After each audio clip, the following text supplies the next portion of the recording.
मनुष्य का शरीर प्राप्त कर लेना या मिल जाना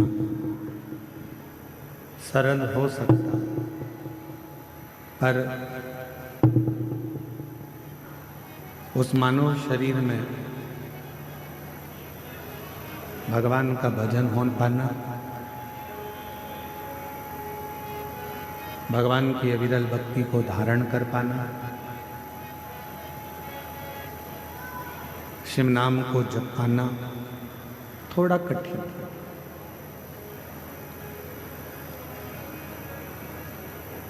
दुनिया में धन वाले बहुत होंगे,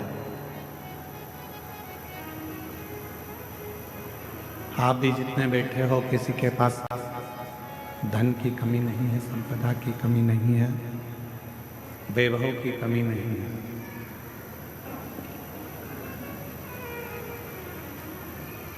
दुनिया में गाड़ी वाले भी बहुत सारे होंगे जिनके पास गाड़ियां होंगी।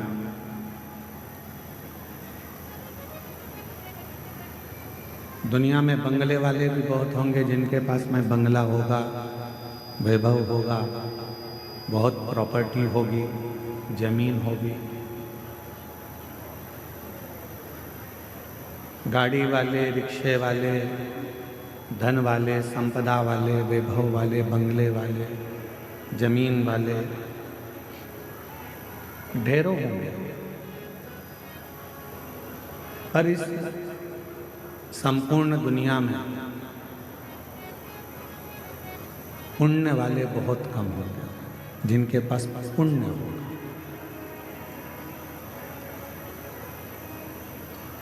गाड़ी हो जाना बहुत बड़ी बात नहीं है, बंगला हो जाना बहुत बड़ी बात नहीं है, जमीन या जायदाद, प्रॉपर्टी, ये सब कुछ हो जाना बहुत बड़ी बात नहीं है, पर सबसे बड़ी बात एक ही है, पुण्य वाला हो जाना। जिसके पास में पुण्य है उसके पास में किसी चीज़ की कभी कमी नहीं आती। जब पुण्य क्षीण हो जाता है तो फिर कुछ नहीं हो पाता।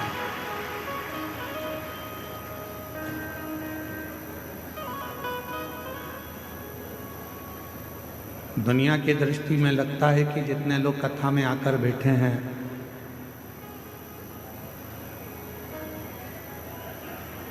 बड़े बड़े पैसे वाले लोग सोचते हैं कि कथा में तो साधारण से लोग जाकर बैठते हैं, पैसे वाला क्या करेगा कथा में जाकर, धन वाला क्या करेगा पैसे कथा में जाकर।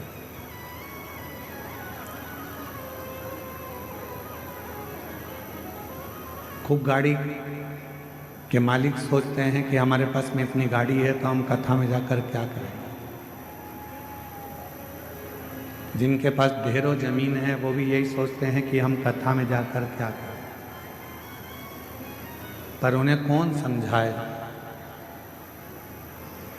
तुम्हारे पास में गाड़ी तो बहुत है, बंगले बहुत हैं, सत्ता और वैभव बहुत है, पर तुम्हारे पास में पुण्य नहीं है, इसलिए तुम कथा तक नहीं पहुंच पाए।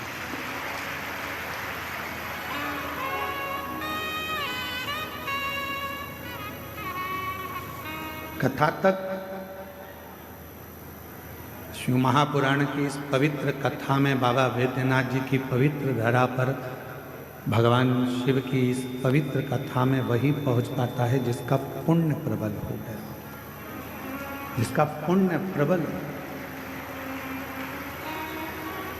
वरना कठिन है कि आप कथा तक पहुंच। आप सबके पास में, सबके घर में ओढ़ने के लिए कम्बल भी है और बिछाने के लिए गादी भी है। बोलो है कि नहीं है? जम के बोलो, है ना। सबके घर में भोजन भी है, सबके घर में साइकिल, मोटरसाइकिल, फोर व्हीलर नहीं भी हो तो भगवान की कृपा तो इतनी है कि तुम साइकिल, मोटरसाइकिल तो 15 दिन में खरीद सकते हो, इतना बाबा ने तुम्हें दे रखा। शिव जी की कृपा से मिल गया। गलत गादी भी है, ओढ़ने का भी है, तकिया भी है, भोजन भी है, सब कुछ है। सारी वैभव सत्ता तुम्हारे घर में है। इसके बाद भी आप शिव महापुराण की कथा में एक दरी पर, चटाई पर सो रहे हो, चद्दर ओढ़ रहे हो, कम्बल ओढ़ रहे हो, पत्थर नीचे से गड़ रहे हैं, भोजन मिला वो तुमने पा लिया, बैठकर भजन करा, स्मरण करा, तो क्या तुम्हारे घर में कोई चीज की कमी है क्या? नहीं, तुम्हारे घर में सब कुछ है। पर तुम यदि कथा के पंडाल तक पहुँचे हो, बाबा वैद्यनाथ जी ने तुमको अगर यहाँ तक बुलाया है, तो ये निश्चित है वैभव से ज़्यादा तुम्हारा पुण्य प्रबल था, इसलिए तुम यहाँ कथा के पंडाल तक पहुँचे। ये तुम्हारा पुण्य है।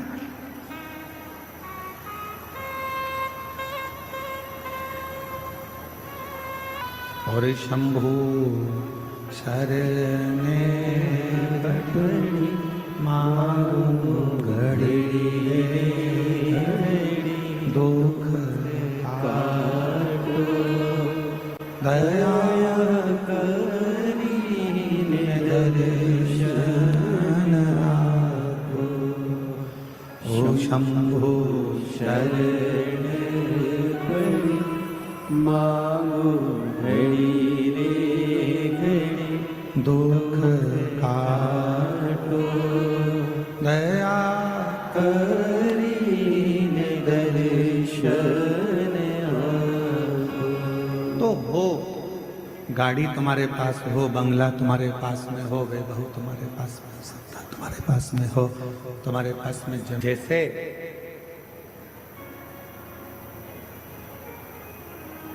मानव देह के अंदर, मानव शरीर के अंदर दया का होना जरूरी है, उसी तरह अपनी जिंदगी में थोड़ा सा पुण्य का होना जरूरी है।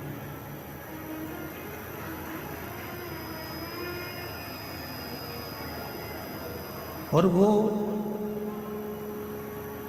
पुण्य ही हमें परमात्मा तक लेकर जाता है,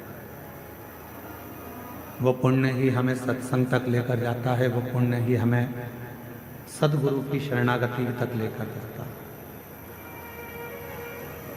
एक बात, फ्लाइट में सफ़र करो तो वहाँ जब आप बैठ जाते हैं और फ्लाइट उड़ने वाली रहती है, तब वो दीदियाँ कहती हैं कि सीट बेल्ट बांध लीजिए।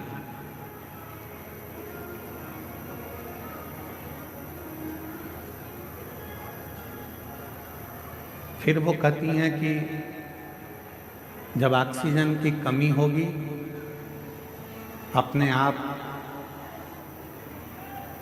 ऑक्सीजन लेने के लिए कैप नीचे आएगा, आप उसको लगा लीजिए। पर दूसरे को सहायता देने से पहले उस ऑक्सीजन कैप को आपको लगाना पड़ेगा।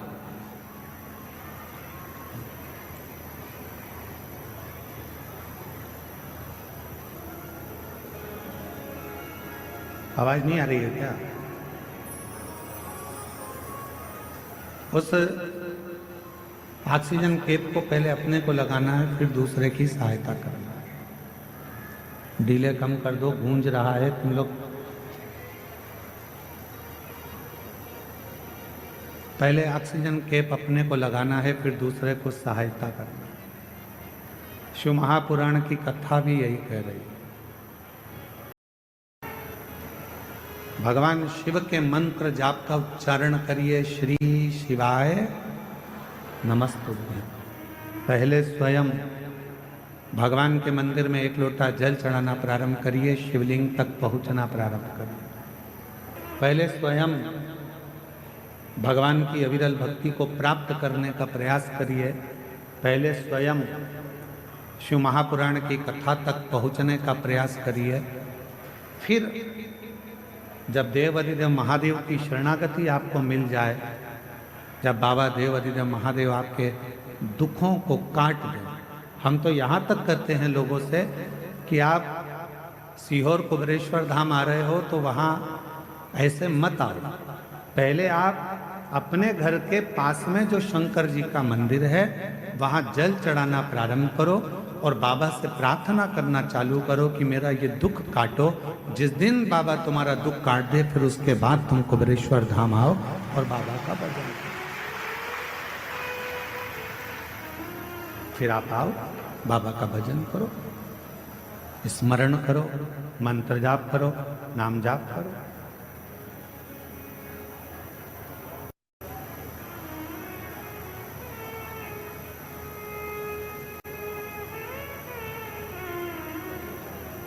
आपकी और हमारी आदत क्या है? मेरा बेटा अमरनाथ जा रहा है, मेरा पति केदारनाथ जा रहा है, मेरी पत्नी मेरी बेटी अमरनाथ केदारनाथ जा रही है।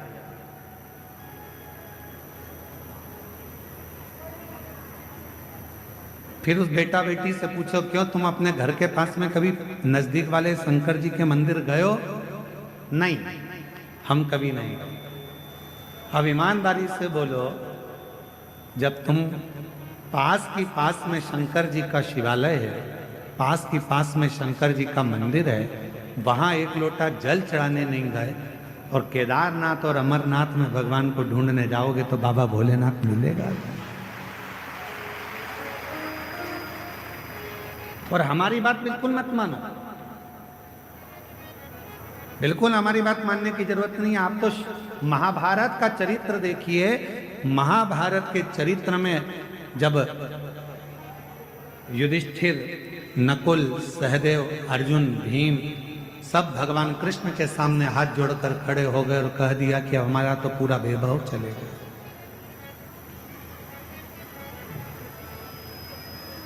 जुए में हम सब कुछ हार गए, कुछ भी नहीं बचा, हमारा संपूर्ण वैभव चलेगा।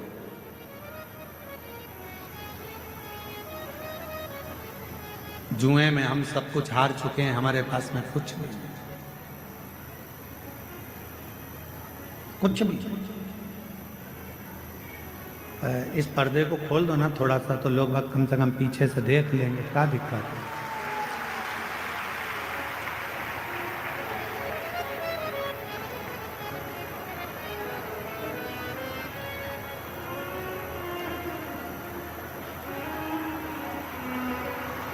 ऊपर चढ़ के और खोल दो थोड़ा सा।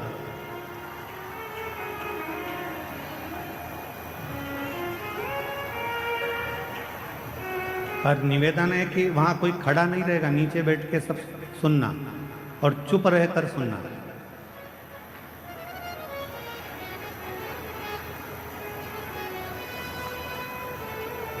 शंभू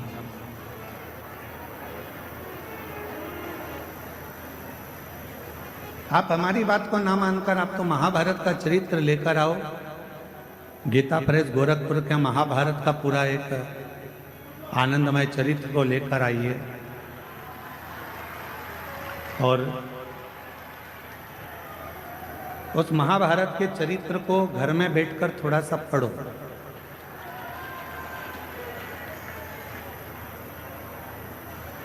और जब आप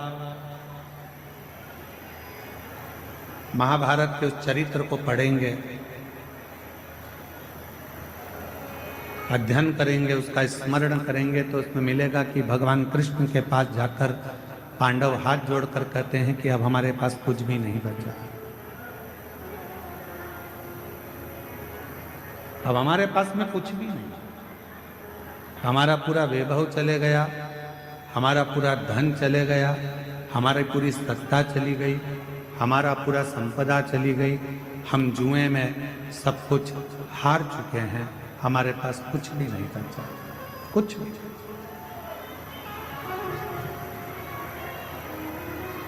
अब हमारे पास में कुछ भी नहीं है तो हम क्या करें?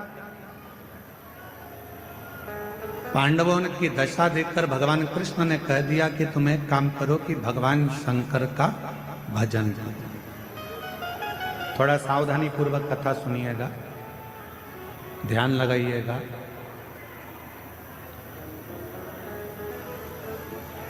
कथा में आपका ध्यान रहे।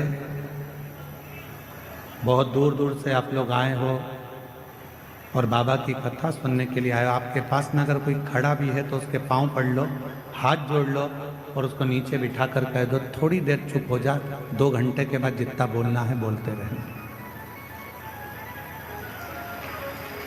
उसके पांव पड़कर उसको नीचे बिठाकर नीचे बैठ जाए।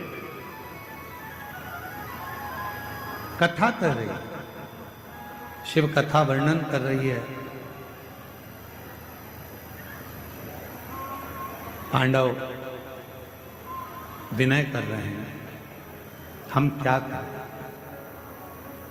महाभारत का वन पर्व कह रहा है। भगवान कृष्ण ने कह दिया कि तुम शिव की आराधना करो, भगवान शंकर की साधना करो। शिव की आराधना, हाँ। भगवान शंकर की साधना, हाँ।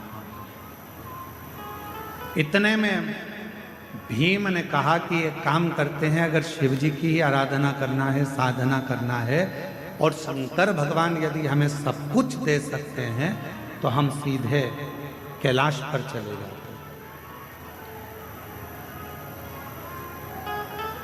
और हम सीधे कैलाश पर जाएंगे और कैलाश पर जाकर हम भगवान शंकर की आराधना करेंगे, साधना करेंगे। तब तो भगवान शंकर हम पर प्रसन्न हो जाएंगे और शिव जी अगर हम पर प्रसन्न हो गए तो भगवान शंकर हमको वापिस सब कुछ दे देंगे। तो एक काम करते हैं कि हम सीधे कैलाश चले जाएं और हम कैलाश जाकर, कैलाश में पहुंचकर भगवान शिव की आराधना साधना करते, सीधे कैलाश। अब जरा चरित्र पर ध्यान देना कि भगवान कृष्ण खुद कह रहे हैं कि भीम, जाने को तो तुम कैलाश जा सकते हो, जाने को तुम कैलाश पहुंच सकते हो, जाने को तुम कैलाश जा सकते हो और कैलाश पर जाकर शिव जी का भजन कर सकते हो, शंकर जी का स्मरण कर सकते हो, शिव की भक्ति कर सकते हो, मना नहीं। पर हम जानते हैं तुम सीधे अगर कैलाश तक पहुंच भी गए, मालूम पड़े मुख्यमंत्री के दरवाजे तक पहुंच भी गए, प्रधानमंत्री के दरवाजे तक, राष्ट्रपति के दरवाजे तक पहुंच भी गए और वहां जाकर खड़े होकर तुम आवाज लगा रहे हो कि भैया जाकर बोलो मैं आया हूं, तो द्वारपाल पूछेंगे तुम कौन हो? तो कहा कि बस जाकर कह दो कि मैं आया हूं, मेरा नाम लेकर बोल दो कि मैं आया हूं। पहचान ही नहीं है तुम्हारी, जानते ही नहीं हो तुम। प्रधानमंत्री के पास द्वारपाल जाकर बोल भी देगा कि कोई राम प्रकाश आया है आपसे मिलने के लिए। प्रधानमंत्री जी बोलेंगे कि कौन राम प्रकाश? मुख्यमंत्री से जाकर कहा कोई कमलेश आया है, कौन कमलेश? उसको पहचानेंगे कैसे? नहीं है पहचान। वापिस आ गया, दरवाजा खटखटा। भगवान कृष्ण कह रहे हैं भीम, कैलाश पर जाकर भजन करना सरल है, पहुंच जाओगे, बैठ जाओगे, पुकार लोगे, विनय कर लोगे, निवेदन कर लोगे, बाबा को बार बार पुकार लोगे। पर याद रखना वहाँ बाबा तुम्हारी पुकार को सुन भी लेंगे तो भी तुम्हें कुछ दे नहीं पाएंगे, कुछ दे नहीं पाएंगे। इसलिए एक काम करो, 12 वर्ष के लिए तुम जब वन में भ्रमण करोगे, इन 12 वर्ष में प्रतिदिन का एक नियम बना लो कि एक पार्थिव शिवलिंग का निर्माण करना है, पूजन करना है। नजदीक में कोई शंकर जी का शिवलिंग है, वहां जाकर आराधना करना है। 12 वर्ष के वन में तुम 12 वर्ष तक जब वन में रहो तो 12 वर्ष के वन में केवल शंकर की आराधना करना, शिव मंदिर तक जाना, शिवालय की पूजन करना, पार्थिव पूजन करना और शंकर का स्मरण करना। 12 वर्ष तक शंभु, 12 वर्ष तक तुम शिव का भजन, 12 वर्ष। हम सीधे अगर कैलाश चले जाएं और कैलाश में जाकर अगर भगवान शंकर से मिले तो मिल जाएंगे, मिलेंगे, ऐसा नहीं कि नहीं, पर नहीं दे पाए, नहीं दे पाए। शिव महापुराण की कथा कहती है कि 12 वर्ष तक पांडवों ने भगवान शंकर की रोज प्रतिदिन शिवलिंग का निर्माण करा और पूजन करा। एक समय ऐसा आ गया कि भीम के मन में आया कि नियम सबने लिया है तो थोड़ी सी मैं जरा हंसी उड़ा लूं, और भीम ने क्या करा, एक दिया कि ये शंकर का शिवलिंग है और तू पूजन कर। अर्जुन को नहीं मालूम था कि ये शंकर का शिवलिंग है या जड़ है, उसने तो शिवलिंग माना, और अर्जुन ने शिवलिंग मानकर उसकी आराधना कर ली, साधना कर ली, जल चढ़ा लिया, पूजन कर ली, बेलपत्र चढ़ा दी, भक्ति कर ली, पंचाक्षर मंत्र का जाप कर लिया, षडाक्षर मंत्र बोल लिया, ओम नमः शिवाय बोल लिया, नमः शिवाय बोल लिया। अर्जुन ने बारंबार शिव जी को प्रणाम कर लिया, दंडवत कर लिया। थोड़ी देर बाद भीम आकर बोलता है, जिस शिवलिंग पर तुमने जल चढ़ाया अर्जुन, जिस शिवलिंग पर तुमने बेलपत्र चढ़ाया अर्जुन, जिस शिवलिंग को तुमने भोग लगाया अर्जुन, जिस शिवलिंग को तुमने नमः शिवाय कहा अर्जुन, जिस शिवलिंग को तुमने षडाक्षर मंत्र ओम नमः शिवाय का स्मरण जाप किया है, जिस शिवलिंग के सामने, ये शिवलिंग नहीं है अर्जुन, ये तो मैंने एक पेड़ की जड़ को उठाकर रख दिया था और ये शिवलिंग नहीं है। तुम चाहो तो मैं अभी इसको उठाकर दूर फेंक कर बता देता हूं। इतने में अर्जुन ने कहा, भीम भले तुमने पेड़ की जड़ काट कर रखी हो, पर मेरा विश्वास करता है कि मैंने जल चढ़ाते समय इसको शंकर मान लिया, तो ये वृक्ष की जड़ भी शंकर हो गई, ये वृक्ष की जड़ भी शंकर हो गई है, शिव हो गया है, इसमें शंकर का अंश विराजमान हो गया है, अब ये शिव हो गया, अब तुम इसे उठा नहीं सकते। भीम ने कहा, मैं लेकर आया हूं, और यदि मैं लेकर आया हूं तो मैं इसको उठा सकता। अब भीम अर्जुन से कहता है, देखो मैं अभी उठाकर बताता